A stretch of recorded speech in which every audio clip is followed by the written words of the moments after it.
Hello, and welcome to my opening statement about how societies learn.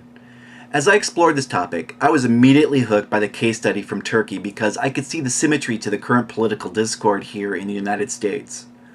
Turkey has experienced social, religious, and cultural divisions that cut deep across society.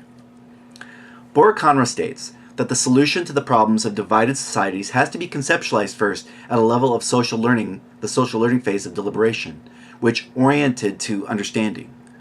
It is more important to understand the arguments and the needs of others. This drives deliberation, which is the priority over making a decision. They learned by participating in space where they could debate and deliberate. They created space for social learning. According to Conra, social learning is the first stage that individuals engage in within a genuinely deliberative environment with the aim of developing an understanding of each other's claims. This requires objectivity, which doesn't mean forsaking your beliefs, but being open-minded to hear someone else speak in order to understand the difference. From the perspective of social learning, to be able to see the points of convergence and divergence between different positions is significant, since these points indicate either a possible point of interaction or a reason that blocks interaction, which all are crucial to identify clearly where and how social learning can occur in a given setting. Now, finding common ground requires an emphasis on the implementation of the right deliberative framework, deliberation-oriented social learning and understanding. An example of this in action can be found in Turkey with the Women's Platform for Peace, or the WPFP.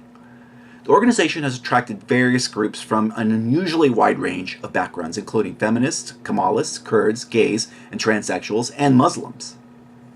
Traditionally, the left and the Islamic groups are considered as being on opposite sides of the political spectrum, which sounds familiar to anyone observing American politics. The liberal left and the Islamic people, despite having their different beliefs, also share many commonalities.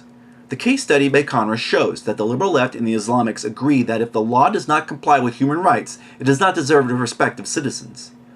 This is quite a remarkable result from an Islamic point of view, since it simply puts Muslims and the liberal left into the same anti-establishment category. This is common ground. They also agree that the state's anti-democratic measures, manipulated by existing power holders, are the main sources of conflict between seculars and Muslims.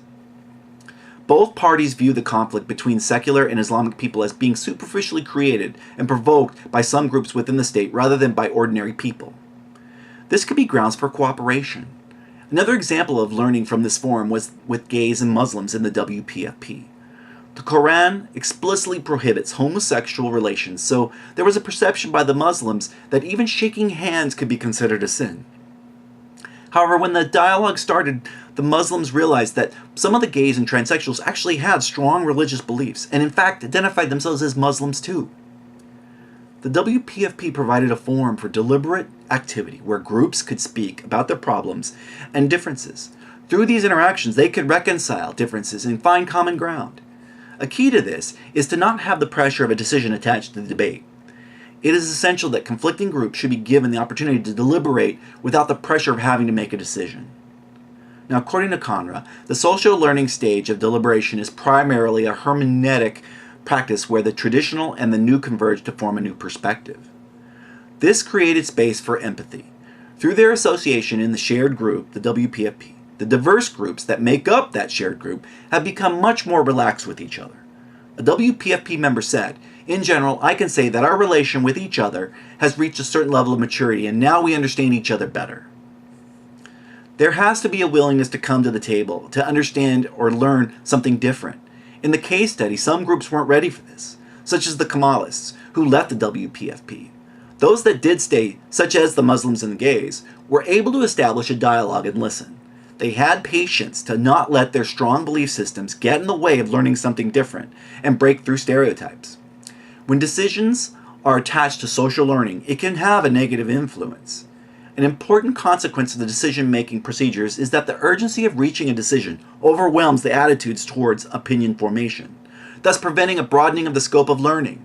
This is not to say that decisions cannot be made. It is more about having a process to get to the decision point rather than the decision point itself being the overriding factor. First, we must seek to understand fully the situation before we can make any decisions. Now, I look at our government where Republicans and Democrats are so fiercely attached to their positions that they do not have a dialogue. Dialogue or debate is more of a formality given the current balance of power. An example of this is what was recently shown in the open debate prior to the vote to confirm Supreme Court Justice Kavanaugh. I clearly recall senators like Chuck Schumer going to the podium to debate their position, yet his words were not for the education of the other party, but more for the formality to get his position on the record for the American people.